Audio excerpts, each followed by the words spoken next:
Hey, Mike Callahan here. I had a question submitted. Contractor does topsoil and seeding work. Just got done with a huge job, and the huge rainstorm came in, wiped the seed and the soil away. They want to know if they should charge for redoing this or if they should just eat the cost. Well, one of the things I want to bring up is obviously you want to stand behind your work.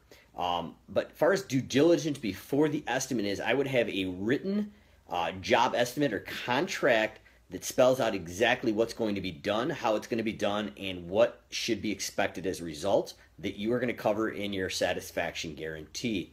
My advice is to not be able to cover God-driven events such as a rainstorm.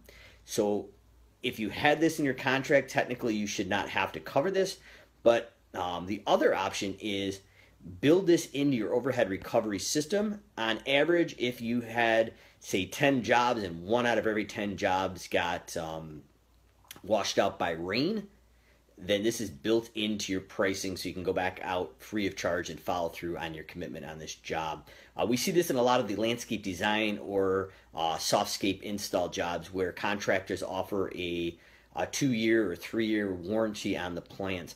And if done right, I believe this is really the way to do this is to build an average cost of plant replacement in to each job, even though we know that we're not going to be replacing all the plants at each job. Obviously, 95% of them are going to last and there's not going to be replacement costs. But if one of the plants do die, we've already built that into our overhead recovery. And if none of them die, that's just more money to the bottom line profit. But you want to build out an average for replacement costs or jobs like this where they could get washed by the rain.